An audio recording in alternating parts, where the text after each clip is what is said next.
नमस्कार दोस्तों, स्वागत है आप सभी लोगों का हमारे चैनल में। और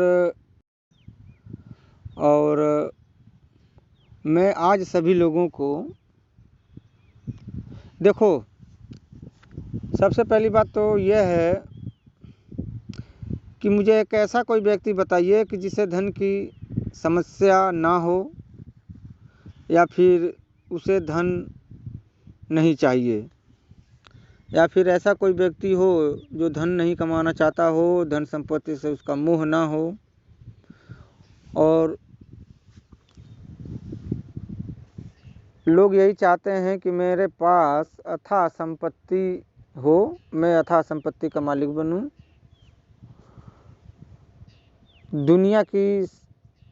दुनिया में सबसे ऊंचा दिखूं।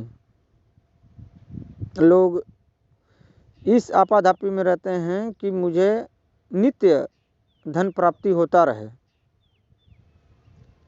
और मेरे जो कर्ज हैं लाखों का, करोड़ों का, खरबों का, वो आसानी से मैं चुकता कर सकूं। मैं खुद की बात बता रहा हूँ। मैंने कई लालाओं को, कई बड़े बड़े सेठों को, कई बड़े बड़े ऐसी हस्तियों को मैंने देखा है कि उनके तिजोरी में श्री यंत्र, माँ कनकधारा यंत्र, कुबेर यंत्र, तारा यंत्र, ये जितने भी धन से संबंधित यंत्र हैं, वो जो वस्तुएं हैं उनके तिजोरी में ज़रूर रहती हैं। आप ज़रूर देखे होंगे। आप किसी ज्वेलर्स के दुकान पर आप जाइए, वहाँ देखेंगे तो श्री यंत्र का आपको चित्र या फोटो नज़र आएगा वहाँ पे। वो हमेशा वो लोग पूजा करते हैं, बड़े बड़े दुकानों में आप देखेंगे। तो आज मैं आप सभी लोगों को माँ तारा के साधना से के बारे में, उनसे संबंधित बहुत ही महत्वपूर्ण जानकारी दे रहा हूँ। ध्यान से सुनिए, ये बहुत ही काम की चीज़ है। ऐसा नहीं है कि वीडियो को बंद करके और चले जाइएगा, मोबाइल में कुछ दूसरा देखें, ऐसा कुछ नहीं है। आप इसको अगर ध्यान से देखते हैं तो आधा से ज़्यादा प्रॉब्लम तो आपका ऐसे ही सोल्व हो जाएगा, ये मेरा मानना है। क्योंकि मैंने जब माँ तारा के विषय में सुना था तो मेरी आधा से ज़्यादा मेरी प्रॉब्लम्स जो हैं कि सब दूर हो गई थी, तो आपकी भी दूर हो सकती हैं। माँ तारा 10 महाविद्याओं में से सर्वश्रेष्ठ स्थान है उनका, और ये अपने साधक को नित्य 2 तोला स्वर्ण प्रदान करती हैं। नित्य 2 तोला स्वर्ण प्रदान करती हैं अपने साधक को माँ तारा। इनकी साधना बहुत ही आसान है, समय लगता है 9 दिन का। 9 दिन में कर सकते हैं संकल्प लेकर के, अथवा 11 दिन में कर सकते हैं, अन्यथा 21 दिन में भी आप संकल्प लेकर के इनका अनुष्ठान कर सकते हैं। इसमें प्राण प्रतिष्ठा युक्त माँ तारा का चित्र होना चाहिए, माँ तारा का यंत्र होना चाहिए, गुटिका होना चाहिए और माँ तारा का रक्तांब माला होना चाहिए। ये 4 वस्तुओं की नितांत आवश्यकता होती है इस साधना में। और इसमें 1.25 लाख मंत्र का जाप किया जाता है, अन्यथा आप 51,000 मंत्र का भी अनुष्ठान कर सकते हैं। लेकिन मेरे ख्याल से अगर यदि आप 1.25 लाख मंत्र का अनुष्ठान करते हैं तो वो ठीक रहेगा। 11 माला की इसमें आहुति होगी। उसके बाद यंत्र आप अपने पूजा स्थान में ही रखे रहेंगे।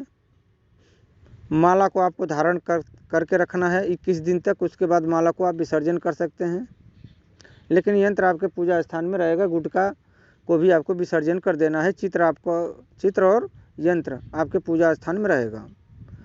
और जिस मंत्र से आपने अनुष्ठान किया है उसी मंत्र का प्रतिदिन 11 बार या 108 बार या 21 बार पूजा करते समय उस मंत्र का जाप करना अनिवार्य है। अगर कभी भूल चूक से नहीं कर पाए तो कोई दिक्कत नहीं है। उसकी ऊर्जा बनाए रखने के लिए मैं ऐसा बोल रहा हूँ। कोई भी साधना होती है तो उसकी ऊर्जा बनाए रखने के लिए निरंतर उसके मंत्र का जाप करना अनिवार्य होता है ताकि उसकी ऊर्जा हमेशा बनी रहे। यह है माँ तारा की साधना।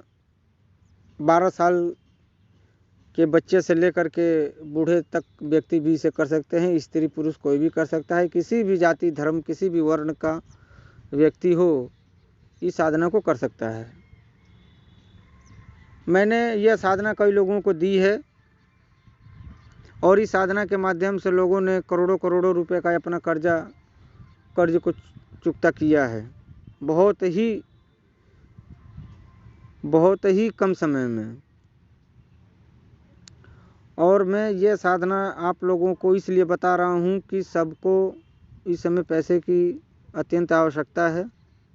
सभी लोग अपना रोज़गार खोलना चाहते हैं, कोई बिजनेस करना चाहता है, कोई अपना प्रमोशन चाहता है, कोई कुछ चाहता है, कोई कुछ चाहता है, कोई घर मकान चाहता है, कोई अच्छी नौकरी चाहता है। मतलब पैसे के बिना कुछ भी हो ही नहीं सकता, क्योंकि अगर पैसा है तो सब कुछ है, पैसा नहीं है तो कुछ है ही नहीं इस संसार में। आपके जीवन में सबसे बड़ा महत्व, हर इंसान के जीवन में सबसे बड़ा महत्व होता है पैसा, धन आना अनिवार्य है। धन सही ढंग से आना चाहिए। और यदि आप 500 की नौकरी करते हैं एक दिन में, तो 500 की नौकरी आपको एक दिन 500 रुपये मिले तो शाम होते होते उसमें से 400 रुपये या 300 रुपये खर्च हो ही जाएंगे। तो 100-200 रुपये महीने का बचा कर, महीने प्रतिदिन का 100 या 200 रुपये बचाते हैं तो 6,000 रुपये महीना बचा करके भी आप करेंगे क्या, ये बताइए। और ये भी डिपेंड करता है कि आपके परिवार कितने हैं। हो सकता है वो भी ना बचे, जितना कमा रहे हैं वो भी खर्च हो जाए और ऊपर से और भी कर्जा लेना पड़ जाए, ऐसा भी होता देखा गया है। तो इस तरीके का नहीं, यदि आपको इस साधना के माध्यम से आपने जितना खर्च किया है उसका 2 गुना 4 गुना 10 गुना आपको रोज़ प्राप्त होगा। आप आजमा करके देख लीजिए, आजमाने के उपलक्ष्य में यह साधना कीजिए। यदि ऐसा आपको लगता है कि यदि संकल्प लेके करते हैं तो और अच्छी बात है। इसमें माँ तारा के बिंबात्मक दर्शन भी होते हैं। आपकी ऊर्जा पर डिपेंड करता है कि आपने किस प्रकार से साधना की है, उस प्रकार से माता के दर्शन भी होते हैं, साक्षात दर्शन भी संभव है इसमें। और ये साधना आप किसी भी महीने में कर सकते हो, कोई दिक्कत नहीं है कि नवरात्र में ही करो। किसी भी महीने के दिन से आप इसे चालू कर सकते हैं। दिन तिथि वार सब कुछ आपको बता दिया जाएगा। इसमें जो प्राण प्रतिष्ठा सामग्री मैंने बताई है वो एकदम नितांत आवश्यक है। बिना सामग्री के आप कुछ भी नहीं कर सकते।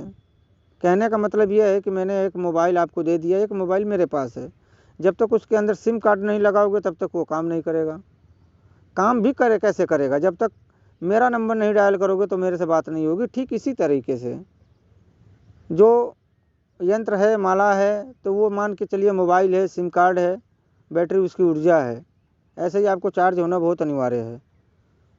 जब तक यंत्र माला यानी मोबाइल और सिम जब तक लेंगे नहीं और माता का नंबर यानी उनका मंत्र जब तक आप लगाएंगे नहीं, तब तक आपको किसी भी प्रकार की कोई अनुभूति, कोई सिद्धि प्राप्त नहीं होगी, या जीवन में जो भी सफलता जिस प्रकार से चाहते हैं वो प्राप्त नहीं कर सकते हैं। आप छोटी साधना कीजिए या बड़ी साधना कीजिए, लेकिन एकाग्रता से कीजिए और विश्वास के साथ कीजिए। कई लोगों को सफलता जल्दी नहीं मिलती है। कई लोग तो 10-10 बार बैठते हैं। मैं भी स्वयं बैठा हूँ 10-10 बार। मैं दूसरे की क्या बात करूँ। लेकिन यहाँ एक बात यह है कि लोग कूदते हैं इस डाल से उस डाल, बंदर के जैसे। चलो आज हमने दुर्गा की साधना किया, इसमें कुछ सफलता नहीं मिली तो महाकाली की करते हैं, उसमें नहीं मिली तो फिर चले गए हनुमान जी में। ऐसे करते करते कई साधना कर डालते हैं, लेकिन सफलता किसी में भी नहीं मिलती है। तो एक साधना में आप फोकस बना के रखिए। साधना जो की जाती है और उसमें सफलता नहीं मिली तो इसका अर्थ ये नहीं हुआ कि हमारी साधना असफल हो गई। वो शक्ति, वो ऊर्जा आपसे कनेक्ट हो जाती है, और जब कनेक्ट हो गई तो आप उसे करते रहिए। उसका फल आपको ज़रूर मिलेगा, उसका प्रत्यक्षीकरण आपको ज़रूर होगा, कभी ना कभी भविष्य में होगा ही होगा, लेकिन आपको करना है। ऐसे मान लीजिए 100 साधना की है आपने, 100 साधना में सफलता नहीं मिली और 100 साधना करने में आपको 10 साल लग गए। लेकिन एक साधना करते हैं तो 1 वर्ष के अंदर अंदर में आपको सफलता मिल जाएगी। जिसे सफलता नहीं मिल रही है जल्दी, मैं उसकी बात कर रहा हूँ। किसी को तो प्रथम बार में ही हो जाती है। एक लड़का था मेरठ का, आप विश्वास नहीं मानेंगे, पहली बार मैंने उससे साधना करवाई थी। उसका नाम नंबर सब मैं गुप्त रखूँगा। और मैंने उसको ये क्या बोलते हैं, तिलोत्तमा अप्सरा की साधना करवाई थी। उसमें 11 माला का विधान था, एक ही दिन बैठना था, और 3 माला जाते जाते उसमें उसका प्रत्यक्षीकरण हो गया। कभी साधना नहीं किया था, उसे भी सीढ़ी भी नहीं था उसको ज्ञात था। और उसके साथ में ही मैंने 7-8 लोगों को भी मैंने साधना दी थी, लेकिन किसी को आखिरी माला में जाके प्रत्यक्षीकरण हुआ, किसी को नहीं हुआ, ऐसा हुआ। तो ये अपने ऊर्जा पर डिपेंड करता है। और दूसरी बात, प्रथम बात ये है कि हम में कितना पाप है, कितना दोष है, इसके ऊपर भी डिपेंड करता है कि हमने पिछले जन्म में कितना पाप किया है, हमारे ऊपर कितना दोष है, और इस जन्म में हमने कितना झूठ बोला है, कितना छल किया है, कितना कपट किया है, ये सब। और गुरु मंत्र नितांत आवश्यक है। नहीं भी है आपके पास गुरु मंत्र, तो आप निराकार रूप में किसी को भी गुरु बना सकते हैं। लेकिन जहाँ तक मैं कहूँगा, साकार रूप बहुत ज़रूरी है। निराकार मान लीजिए कि लोग शंकर भगवान को भी गुरु बना लेते हैं, तो अगर कोई समस्या फंस गई तो शंकर भगवान तो कैसे उसका निदान करेंगे इतनी जल्दी। अगर कोई सवाल जवाब आपसे कर रहे हैं, उनसे करना हो, तो वो क्या जवाब देंगे। बहुत करोगे तो आप मानसिक रूप से अपनी व्यथा व्यक्त करेंगे उनके सामने, लेकिन कहने का मतलब यह है कि शंकर भगवान आपको जवाब नहीं दे पाएंगे। वो आपकी समस्याओं का समाधान करेंगे, कब करेंगे ये भी आपको पता नहीं। लेकिन जो साकार रूप से जो गुरु होता है, तो उनके चरणों में बैठ करके फ़ोन द्वारा, व्हाट्सएप द्वारा वो समस्या का समाधान आप प्राप्त कर सकते हैं उनसे। लोग इस बाबा के पास जाते हैं, यहाँ जाते हैं, वहाँ जाते हैं, दौड़ने से कुछ भी नहीं होने वाला है। एक जगह जहाँ भी जाइए, किधर भी जाइए, लेकिन जहाँ जाइए वहीं टिके रहिए, तब तो आपको सफलता मिलेगी। कूदोगे तो सफलता मिलने वाली नहीं है। मैं ये नहीं कहता हूँ कि भाग करके मेरे पास आओ, आपको जहाँ अच्छा लगता है वहाँ जाइए। सामग्री वगैरह में मेरे थोड़ा सा विलम्ब हो जाता है, क्योंकि मैं एक प्रकार से घुमक्कड़ आदमी हूँ। कभी यहाँ कभी वहाँ, कभी इसके पास कभी उसके पास आना जाना मेरा रहता है। ये जगह स्थायी में रहता नहीं हूँ। और फ़ोन पर भी मैं जल्दी किसी को जवाब नहीं दे पाता हूँ, क्योंकि सामने भी मुझे बहुत कुछ कार्य रहते हैं, थोड़ा उलझने हैं, उनको निपटाना पड़ता है मुझे। तो इसके लिए मुझे खेद है, और आप लोगों से क्षमा चाहता हूँ कि यदि विलम्ब होता है तो मुझे क्षमा करें, लेकिन आपका कार्य अवश्य पूर्ण होगा। लेकिन टाइम लगेगा। एकदम से अभी आप बोलोगे आज मैंने सामग्री ली, आज ही मेरे प्रत्यक्षीकरण हो जाए, तो ऐसा संभव नहीं है। यदि माँ आज ही गर्भ लेती है और आज ही उसका प्रसव हो जाए, तो आपकी साधना भी आज ही सफल हो जाएगी। इस बात का ध्यान रख लीजिए। उसे भी माँ शिशु को जन्म देने में, बालक को जन्म देने में 9 महीने का टाइम लगता है। ठीक इसी तरह साधनाएं भी होती हैं, थोड़ा टाइम लेती हैं, लेकिन सफलता मिलती ज़रूर है। और मैं ये कहूँगा कि आप लोग के जीवन में जो भी उतार चढ़ाव है, किसी भी प्रकार की दरिद्रता हो, भले 7 जन्म की हो, 1000 जन्म की हो, उसे यदि दूर करना हो, कर्जा दूर करना हो, चाहे वो लाख रुपए हो, चाहे करोड़ रुपए हो, चाहे खरबों रुपए का कर्जा हो, प्रमोशन चाहते हैं, नौकरी चाहते हैं, बिजनेस अपना खुद का चाहते हैं, तो माँ तारा के अलावा कोई दूसरी साधना श्रेष्ठ हो ही नहीं सकती। साधनाएं तो ऐसे बहुत हैं, क्योंकि ये इसका एक बार अगर पुरुषचरण की कर लिया जाए, तो नित्य 2 तोला सोना साधक को प्राप्त होता ही होता है। वो उसके सिरहाने प्रतिदिन रख देती हैं 2 तोला, क्योंकि मेरे साधक के जीवन में किसी भी प्रकार का आर्थिक समस्या या आर्थिक उलझन, आर्थिक प्रॉब्लम न हो। तो आप लोग यदि माँ तारा की साधना करना चाहते हैं, तो मुझे व्हाट्सएप पे या फ़ोन पे मुझसे बात करके, सामग्री मंगा करके आप साधना कर सकते हैं। और हाँ, एक बात और है, कई लोग बोलते हैं गुरुजी हम आपके सानिध्य में साधना करेंगे, तो ये डरपोक लोग हैं जो सानिध्य में साधना करते हैं। ठीक है, मेरे पास आ जाइए, मैं साधना करवाता हूँ, लेकिन साधना कर जहाँ आप करोगे वहाँ मैं खड़ा नहीं रहूँगा। मैं भी कम से कम 1 किलोमीटर की दूरी पर रहूँगा। तो 1 किलोमीटर की दूरी हो या 100 किलोमीटर की दूरी हो, चाहे 1000 किलोमीटर की दूरी हो, साधक को अपने गुरु का सानिध्य प्राप्त होता ही होता है। चाहे आप कहीं पर भी रहिए। और एक बार अगर साधना में सफलता नहीं मिली, दूसरी बार नहीं मिली, तीसरी बार नहीं मिली, तो होपलेस होने की और उदास होने की ज़रूरत नहीं है। गुरु जानता है कि आपको कब मिलेगी, कैसे मिलेगी, और आपके ऊपर कितना पाप है। आपने जो भी पाप किया है, उस मंत्र द्वारा सारे पाप धीरे धीरे कटते हैं। और जब सारे धीरे धीरे पाप कट जाएंगे, जब आप एकदम जब फ्रेश हो जाओगे, एकदम रिफ्रेश हो जाओगे, पूरा आत्मा से हृदय, पूरा खून रिफ्रेश हो जाएगा, कुंडलनी आपकी रिफ्रेश हो जाएगी, तब जा कर के आपको साधना में सफलता मिल जाएगी। पहले उसे साफ करना जरूरी है। और उसे साफ कैसे करोगे? गुरु रूपी मंत्र या जो साबुन है उससे। गुरु मंत्र का निरंतर जाप करते रहिए ओंठों पर अपने, सोते जागते, उठते बैठते, घूमते फिरते। 10 आदमी के बीच में हो तो भी धीरे धीरे मन ही मन आप गुरु मंत्र का जाप करते रहिए। आप सो भी जाएंगे तो भी आपका गुरु मंत्र चलता ही रहेगा। ये आदत से जब जगेंगे ना, तो गुरु मंत्र बुदबुदाते हुए आपको महसूस होगा कि मैं रात भर गुरु मंत्र का मैंने जाप किया है।